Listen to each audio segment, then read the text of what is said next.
Hello, everyone.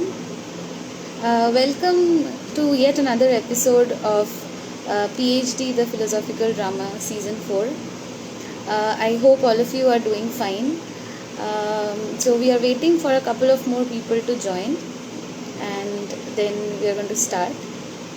So, till everyone joins, I would really like to thank all of you for all the love and support that you have been showing us, for sharing our content across, for viewing our reels, and showing all the love that you have.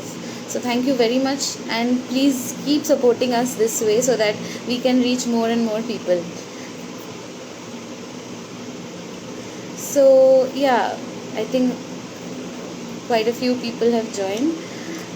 So yeah, let's begin. So I'm Sukanya and I'm going to be your host for tonight. And just like any other day, I would really like to start with a story. So the person who is going to be on our show tonight, our guest, she's actually my batchmate from college, and I've been very fortunate to know her since my college days, and I would really like to share a specific experience that I had with her. So this is the time when I was just completing my bachelor's and I was going out to give interviews um, for masters and integrated PhD programs in different institutes, and I was very lucky to share my journey with her for one of the interviews.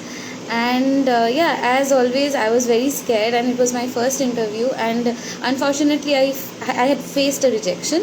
But she was there, she came up to me, and she spoke to me for a while. She told me a lot of different things, and we both were 21 at that point, but I was really amazed by the maturity, the whole perspective that she shared with me, and I was really intrigued. And ever since then, she has always been an inspiration. And she is none other than Harshita, my very dear friend. And I've been very fortunate to have her on the show tonight and have her share her experiences with all of you. So she is currently a PhD student at the CECAD Research Center in Cologne, Germany. And apart from her PhD, she has also been involved in a lot of different ventures, and especially focusing on issues like women empowerment, entrepreneurship, mental health, etc. So, without wasting much time, I would really like to have Harshita on the live.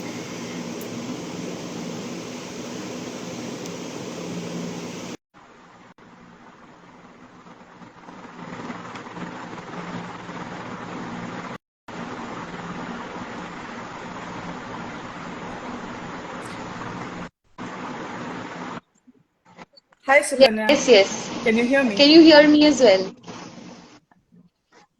Yes, I can. Hello, You're Harshita. clear. How are you doing? I'm doing good, and I extend a very warm welcome to all of you, and also many thanks to you for the very kind and generous introduction. It was really nice to go down the memory lane and reconnect again where it all began. So it Thank you was so really much. nice. So, without wasting much time, let's get into our conversation for tonight. So, yeah, I would really like to start with the most common question that we ask everyone, that when and how did this Kira of research sting you, and how did you end up getting into this whole world? So, please share with us. Yes. Unfortunately, I do not have an out of the world jaw-dropping story to tell you here because, like any other high school graduate, I was quite sure about what I did not want to do. So I think for me, the choice to take up science was a lot about resonance because when I talked about engineering to myself, or when I went through the rigors of medicine, or when I looked at CA, or when I looked at law as a career option, somehow it did not resonate with me and I did not feel anything about it. But the moment I heard scientists, research, innovation, out of the box thinking, that caused a bit of butterflies in my stomach. So I think for me, going with this gut feeling, as it's fably called, was what got me into science and the kira that inspired me to stay on in science. So I think the journey to get into science was a rather organic one, and it was based on elimination about what I don't want to do for sure. I was not sure if this is what I would like to pursue for the next 10 years of my life. But what continued me to stay on was this exam that I gave, which is the JBNSTS scholarship exam that I gave during my bachelor's in my first year. And that was the first time out of the, boundaries of theoretical scientific knowledge that I had been exposed to so far. I got the chance to experience what it is to think, design projects, and design experiments theoretically to address a particular question. And that kind of resonated a lot to me. And then I decided, okay, let's not, this seems like something that I would like to do, something that comes very naturally and organically to me. So this is something that I would like to stick on to with for the, like say, next leg of Wow, my journey. that's really nice, and I think it takes. I have always known you to be a mature person, but it takes a lot of self introspection to realize this at this point, because the time you are speaking about, I think most of us have been very confused about, and I'm sure you have also gone through the same phase. Like, what is it exactly?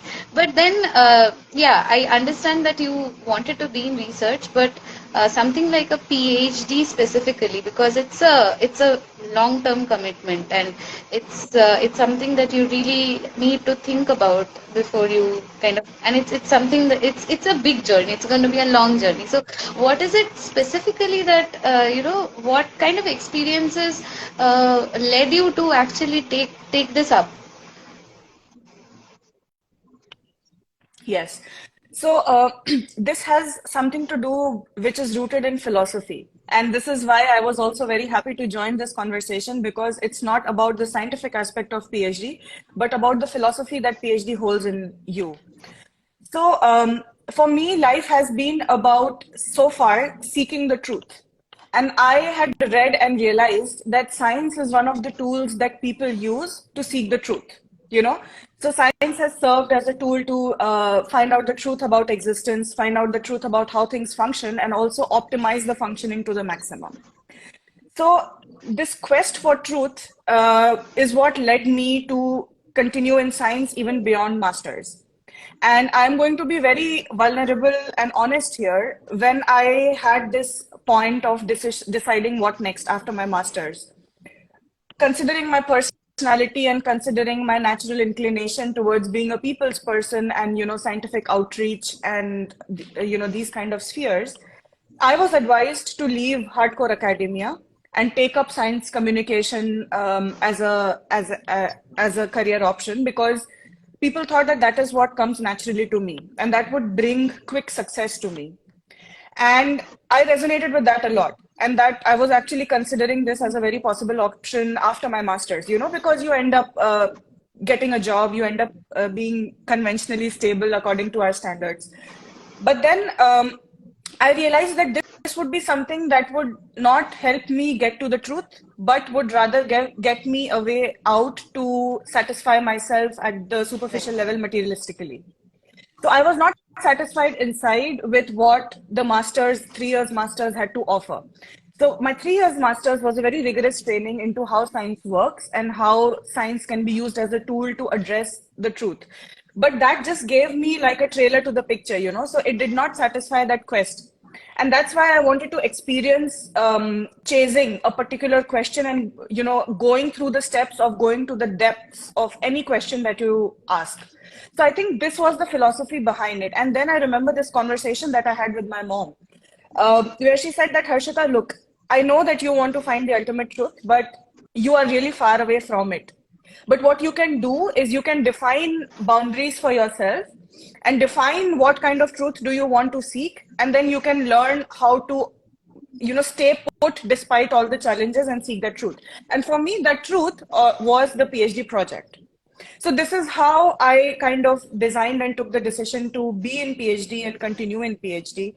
And I think it's the philosophy behind the approach to science, the fact that you keep pursuing the truth no matter what, the fact that you don't give up, the fact that you show resilience. I think these soft skills are what attracted more, to be honest, than just the publications or the fact that you establish yourself as a That's scientist. really nice. I think it's very important that, yeah, as you said, you had this conversation with your mother, and I think rarely we I mean, we have the opportunity, or we are fortunate enough to, get such valuable advice at such critical moment.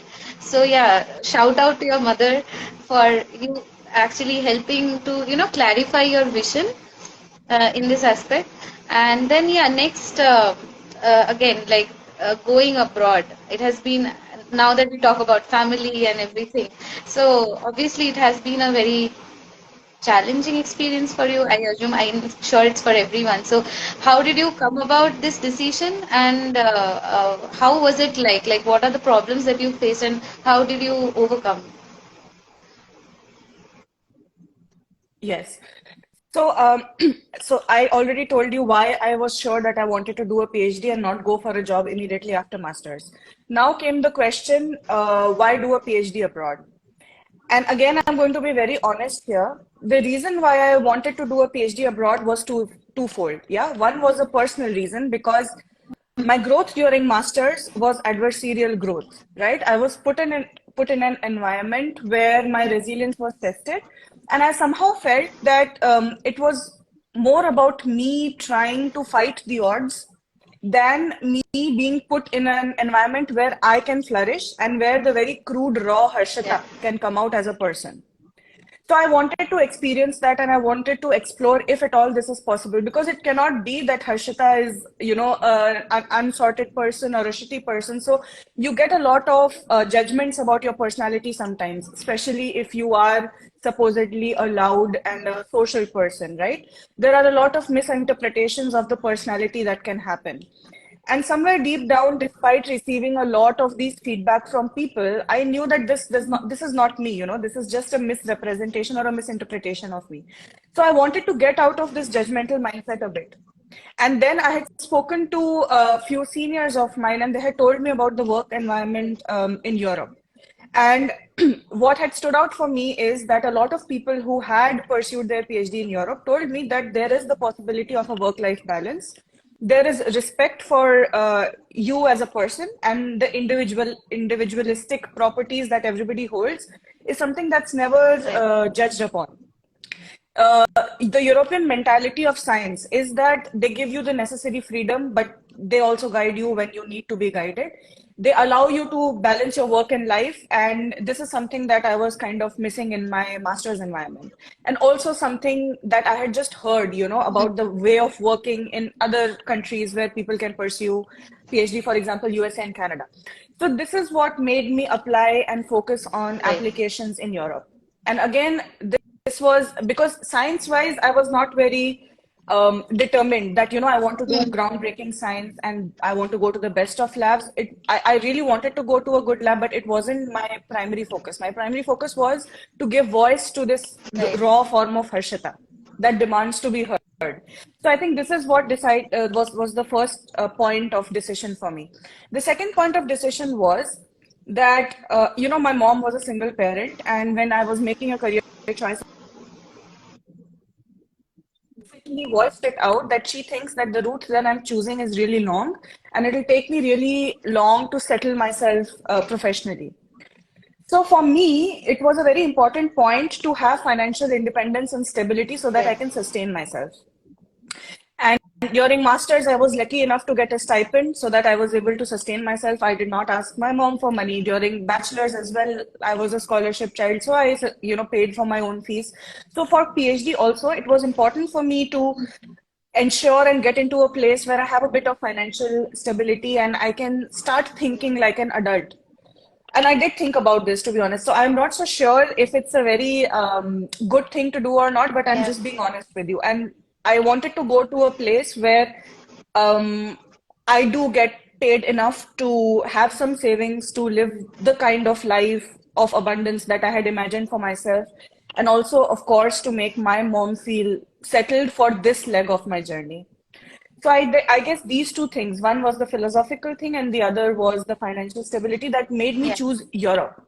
And of course, it was the intrinsic passion for using science as a tool to, have the ultimate quest for the truth that made me choose PhD as a career option. So a mixture of Right, these right. two. But so when you were transitioning, like what are the issues like going to a new country and then it's not a bed of roses and you have faced a lot of challenges. So what are the challenges that you face? I think many of us are trying to transition. For example, for myself, I have done a PhD in India and I'm thinking about transitioning when I go for a postdoc. So I think all of us face similar transition experience and similar issues. So if you could just tell your experience of how it was and how did you get through and settle yourself there the way you expected or the way you are right now. So Yes, I think the biggest challenge that I faced was my own self and my insecure mindset because I had so many fears cropping up, fears related to my personal life, leaving behind my mom alone and coming to a different country to pursue something. So the chances of emergencies arising. This was the major concern for me at a personal level. And then when I moved in here to Germany, of course, the cultural shock was a big, I wouldn't say setback, but a moment of shock for me because people here speak different language, right? Not in terms of speaking German, but also how they express emotions and how they deal with situations. So it took me a bit of time to get used to it. It took me a bit of time of situations that I'm going through are not personally inclined, but this is just how people behave. It took me a lot of conversations and healthy discussions with the people in my environment to understand them better and to also make myself heard. So I think these were the points which were biggest challenges for me to settle down here and again develop a non-judgmental environment for me. And the second was to get out of the insecure mindset and if at all I can manage alone, what will happen if something happens to my mom? So these kind of conversations came up, and again, I talked it out because for me, the biggest coping mechanism is voicing my insecurities and fears out and talking to the stakeholders involved. So, in one case, talking to my mom, the other case, talking to my lab mates, talking to my friends, and then figuring out one after the other how to make the transition. The rest was kind of taken care of because I'm a part of a graduate school. So this is also one piece of advice that I can give for people who are looking to come out. It's always nice to secure for yourself a graduate school, a sort of an environment with people whom you can fall back on. So, for example, we had coordinators whom we could reach out to in order to, figure out things about the visa, figure out things about the housing. So these things again were active discussions, but then I did have a support system here already in place to assist the transition, and that really helped me. So I did not feel left alone. And for sure, the human factor came in a lot because for the first time, I yeah. felt supported. I felt that, okay, we are here to support you. You ask us, you communicate your needs, and we will try to help you as much as I can. So that was very reassuring, and that helped me come out of my insecure mindset a lot. This reciprocation and warmth from the That's people. really nice. I think many of us who are doing PhD right now or even applying, I think we do not get such, and it also speaks a lot about what is in store for you. So this also gives you a kind of a hint that okay, I'm going to a safe place. I think that assurance is really important. So now from going there and then getting into all the different things that you have been doing other than PhD. How did you land up with so many? I mean, I know that you are a great speaker, you are a people's person, and you have always been involved in a lot of different things while you were in India.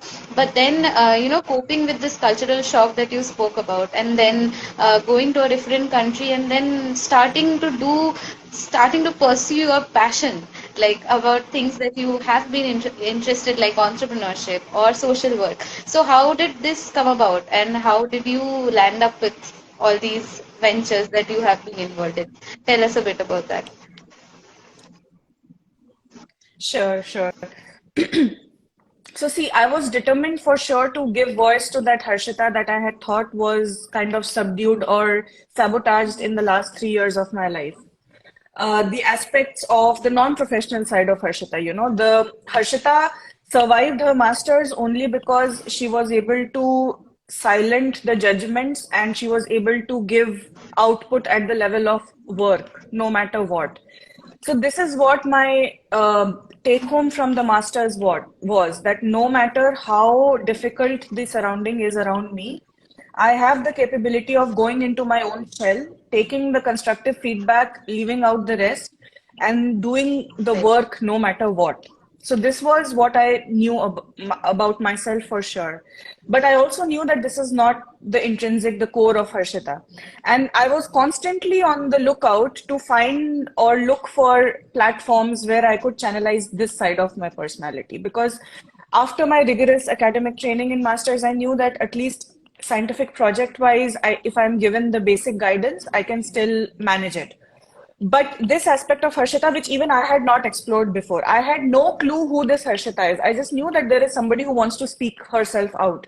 But I didn't know what she wanted to speak out. I didn't know how she would speak out. So then I kept searching, for volunteering opportunities. I spoke to my colleagues, I spoke to my friends, and then I came across this Global Shapers community, which is a youth organization born out of the World Economic Forum. And I realized that it's a global organization that has hubs all over the world. And then there is a hub that's also close to my place of residence here in Cologne. So I applied for that because the kind of activities that happened there, volunteering activities, were very resonating with the kind of person that I am.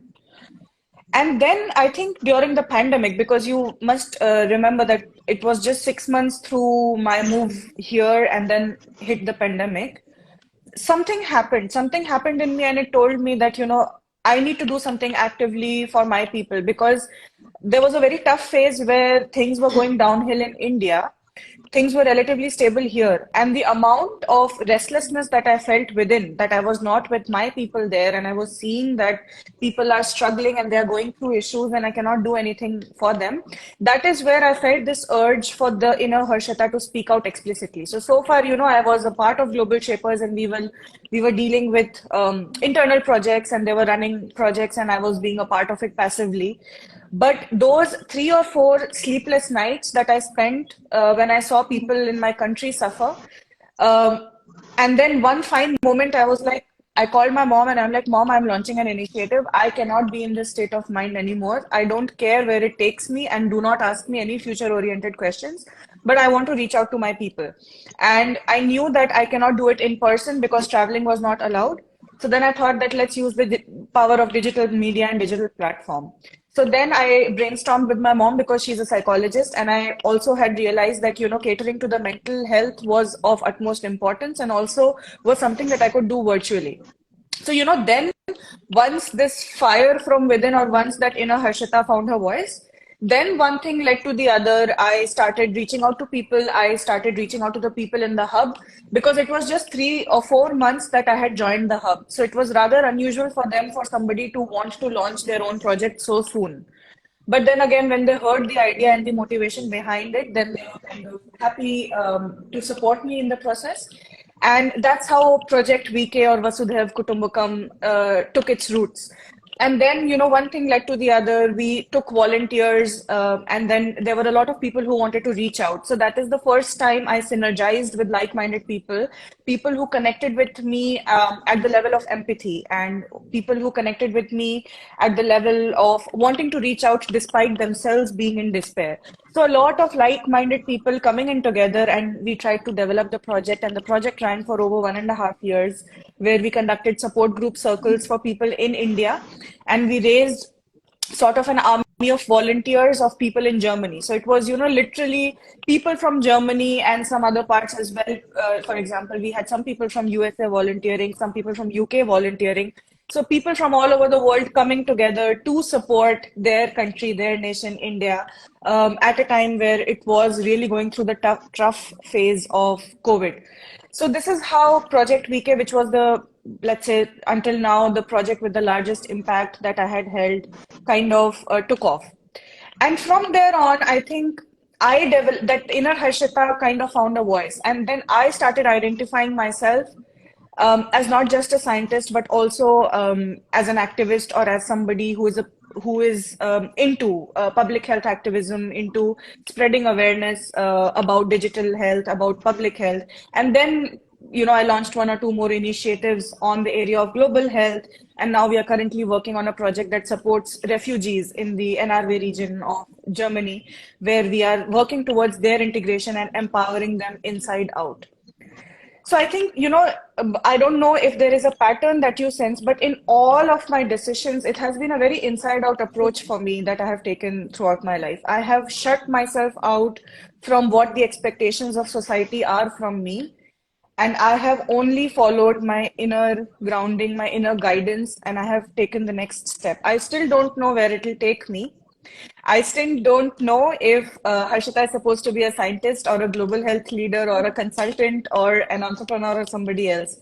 So I cannot still put myself in any box. And that is unnerving because you do get Yes. asked these questions, ki, beta aur kitna padhoge? How much more do you want to study? And this comes for sure Yes. from our society. But I have the confidence to explain to them why I chose the profession that I did and why I continue to stay in this and what my vision is for the next 1 or 2 years. If it resonates with them, fine. If not, I am also ready to be a negative control in the experiments where people can use me as the path that you should not take. So this is something that even I am awaiting. I want to see if I'll be a positive control for people's experiments or a negative control. Only time will tell. But for sure, like following this inner guidance is what led me so far. I think This to inner disagree calling, with yeah. you. I think you are going to, you have a very different perspective or outlook, and I think it's very inspiring and motivating for everyone to know about this. Whatever you have been doing, it takes a lot of strength, a lot of time, which brings me to my next question because it's really difficult because a PhD is something that requires a lot of commitment from you with respect to time and your focus. So when you're doing something something that you spoke about, projects like this also require a lot of time and commitment. So how do you manage to balance both? Like, because it's something that all of us face because we have our passions and our own personal interests different from research or like being in lab per se. So how do you manage both ends? Give us some tips. Yes, sure. Sure. And this is actually where philosophy takes a back seat and hardcore strategic and objective planning comes into play, right?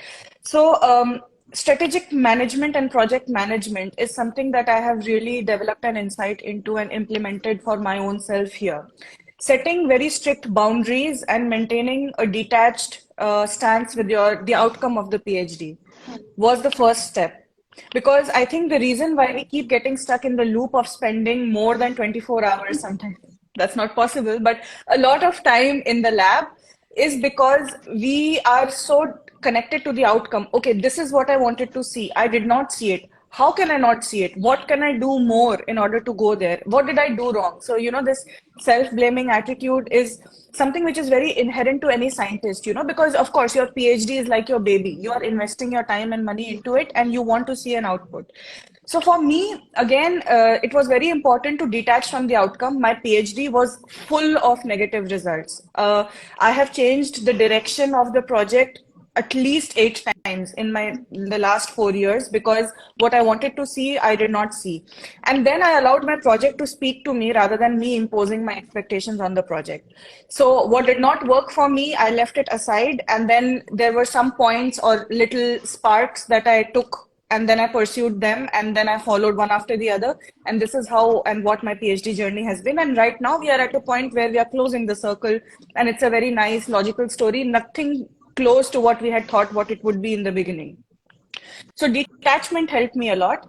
And then setting very strong strategic boundaries. For example, for me, the activism related and global shapers related work was limited to nights and to the weekends. So I would finish my work in the lab, come back, relax a bit, and then spend my time into brainstorming, strategizing, etc. for Project VK. Or getting up early in the morning and having meetings with people in India and then rushing to the lab.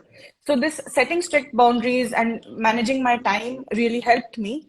But one thing that, when you have diverse passions and when you have this inner urge or inner ambition, then you need to burn. You need to burn yourself And this burning is not a burnout. This burning is something that fuels you, so you end up being your own fuel. And when you are working on something that you're so passionate about and so connected about, it comes naturally. So you not having sleep and you having dark circles and you behaving like a zombie does not become a big deal because that's what you signed up for in the first place. So there was a phase where it was really hectic and I had no time to think, stand and stare. But I knew that I am liking this, and in retrospect, I'm going to enjoy it. So that burning phase was there. And then after a point, it was getting too much, and then I had to prioritize. So then I prioritized a bit more of my PhD and I set this aside, or I had a team that could take care of. So then, it was a bit of adjustment also and rising to the need. So adaptability is also one of the things that is very needed and interesting if you want to pursue diverse things, because you have to respond to the needs of the project or to the needs of the initiative that you're taking. So there were times where Project VK demanded more time than the PhD, and then I had to invest time, and my people around were compassionate enough to not mind me doing that because they saw that this project meant a lot to me. And then there were times where I had to keep this side of my personality aside and I had to focus a lot on the PhD because I really wanted to take it to a certain stage before I could, breathe again. So this adaptive way of meandering through the needs is basically how I managed it, and having a very clear outlook of the short-term vision and the long-term vision for both the PhD project and for the initiatives and for myself. What do I want to get out of this initiative? Is it just for me to satisfy my emotional needs, or is it that I want to establish myself as a certain person or a certain leader? And then depending on that, the efforts that you put also get strategized. So I think the journey and the approach is very different for different people. But what I can say is detachment from the PhD and making sure that you keep some time aside for yourself and pursuing other passion projects is important. Detaching from the outcome of any of your initiatives is very important, and going with the flow and trusting the process is very important.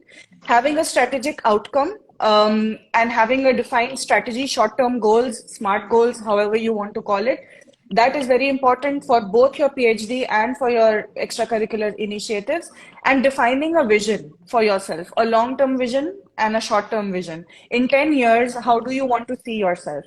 Do you want to see yourself as an established scientist and a PI, or do you want to see yourself as a public health leader? Do you want to see yourself as a singer?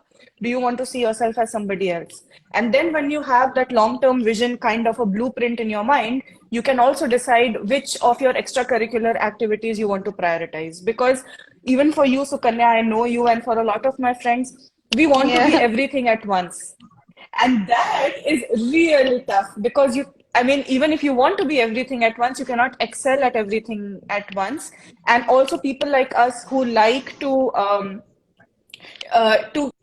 have a successful conclusion to our efforts, when we don't get that reciprocation, I have experienced it in the past with some of my friends, that we get disappointed, that even this didn't work out. So we have to prevent ourselves from getting very mindfully from getting into these toxic cycles of associating our worth and our success with the outcome. And once we exit that cycle, then you can trust the process, go with the flow, and know that, no matter what, you will get where you ought to get. So only once you have implemented these strategies and been mindful about your journey can you let go. So, like, to top it all, if I were to summarize everything or these tips in one sentence, it would be that defining a vision for yourself is about finding the balance of controlling the controllable and letting go of things that are not in your control. Once you establish this balance and you follow this philosophy, I'm pretty sure this is quite a supportive way of allowing you to like follow your passion and passionately drive your life and your career. Yeah, I think this is really, really, you know, I don't know what to say actually. I was so lost in what you were saying. I think I didn't really need to host this episode because all that you said was very well structured, like you always do. And I think I mean, everyone had. I mean, I should recommend people to come back and watch this and listen to this multiple times, because not only with PhD, I think a lot of what you said is true with anything what we do in life, like not particularly with what. PhD has to offer. So yeah, I think we had this conversation after a really, really long time, and I think you have really grown as a person, as a human being above all. Um, Keeping aside your activist work and also your work as a scientist. So, yeah, it was a really nice experience, and I think all of us feel much more. It's clear in front of us. You spoke for us for what it's there in our hearts, and I think many of us. The main problem that lies is all of us are afraid to face it. We are not, many of the things which you said we know already, but it's just that we don't want to confront it. So I think somebody coming to platforms like this and spelling out in front of you, I think it makes a lot of a difference. And thank you so much for doing that. And I just have a very short segment in the end, which is going to be like a rapid fire. So I think many of the questions that I had prepared for you, we have already spoken about, but still, so I would call this section a this or that. So I'll give you two options, and you have to choose one. If you your answers have to be rapid, and you can give a reason why you're choosing the option or choose not to. It's completely your choice. So my first question is living in India versus living in Germany. Living in Okay. India, hands Uh, down. That's where all roads will lead me to. I cannot break away from my I culture think at I all. think much of what you do actually speaks of that.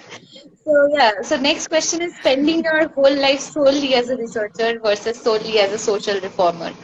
What would you What would you think? That, the second one, for sure. My calling is that I want to be with the people and work for them and not no more in the lab. So I think with my PhD, I will conclude a decade of Harshita the researcher, and whatever I have gained is going to be channelized into working for the people, Okay. hands down. So what is after so much of balancing work and all that you want to do, what is your refresh button? So I'll have two choices for you.